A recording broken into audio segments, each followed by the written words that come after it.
looking forward to talking Michigan football. Yeah, and I got to say that maybe the first thing that we jump into here would be the NFL Combine.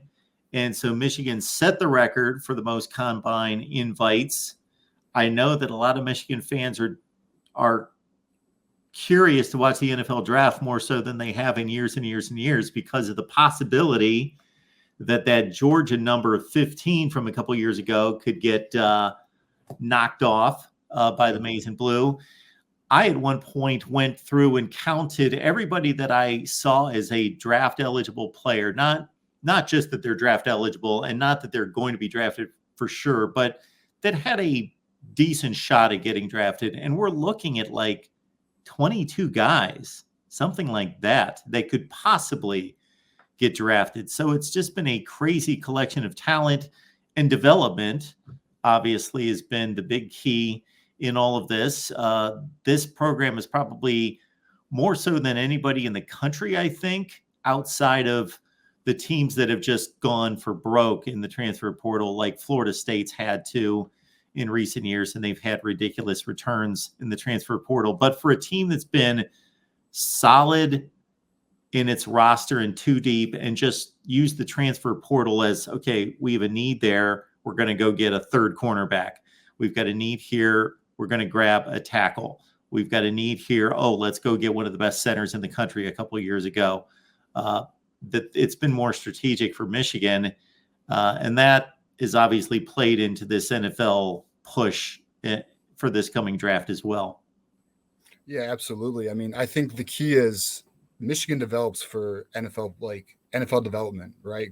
They had NFL coaches, so you can see that with the O-line play. I mean, we have 6 offensive linemen invited to the combine, right? I mean, if you think about how crazy that is, only 5 starts. So to even get that opportunity for the boys is great. But I think that's the key, plus you had a lot of buy-in, right? You had a lot of kids not jump into the portal, leaving the team to other programs. The winning helped, obviously, but I think the reality is the strength and conditioning program really did a lot for these guys and made everybody ready to be a future NFL player. And that's why you see 18 players entering the combine this year. And last year led the Big Ten in most players drafted.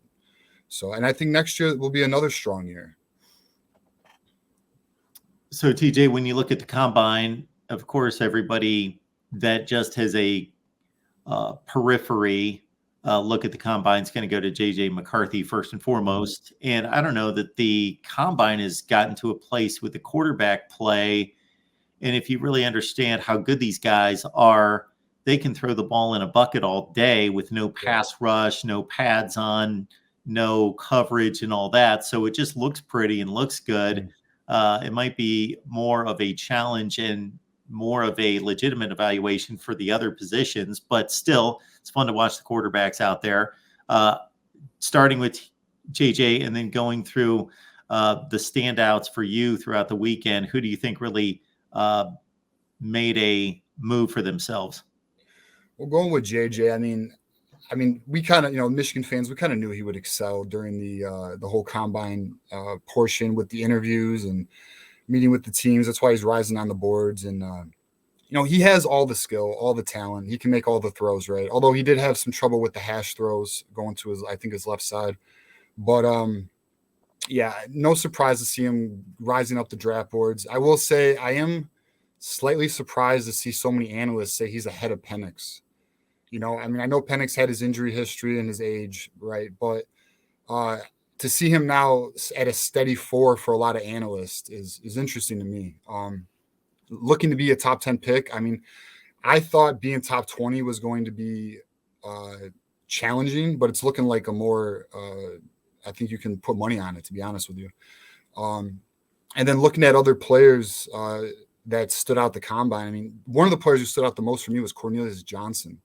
Athletically, I think he was ranked, I don't know if you follow RAS scores or not, but ranked like top 50 of any wide receiver who's ever been tested in the combine. So that was very interesting. Blake Corum getting 27 bench reps at the combine, although his 40, I think he ran a 4.51, which, I think we would all like to see a 4.4, but like he said, he has a month less of prep due to the college football playoff. I'm interested to see what he does in his pro day. AJ Barner did solid. Oh, Mike Sanders still though. I mean, he showed out. I mean, if anyone made their draft stock rise, it was Mike Sanders, so which was good to see. And unfortunately, a lot of our guys are actually waiting for the pro day to do more of their measurables. So we'll have to see, what numbers come out or leak out from that, which should be interesting to see. Absolutely. I got to say, considering Cornelius Johnson's size, Yeah. he's got size. He's about 6'3", and to see him put that number down in the 40 is like, okay, Right. that's impressive.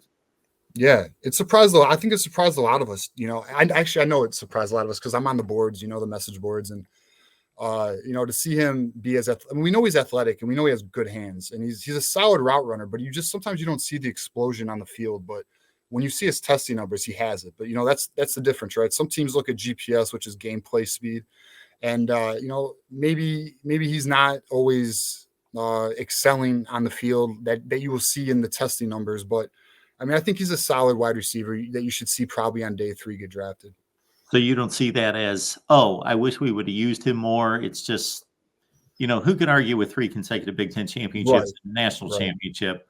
Yeah. I know that prior to the national championship, there were a lot of Michigan fans saying, and I get it. Hey, let's open it up. Let's join 21st century football. And this team, I still believe, correct me if I'm wrong, was like in the bottom 15 to 20 in pass attempts this past season. So it worked.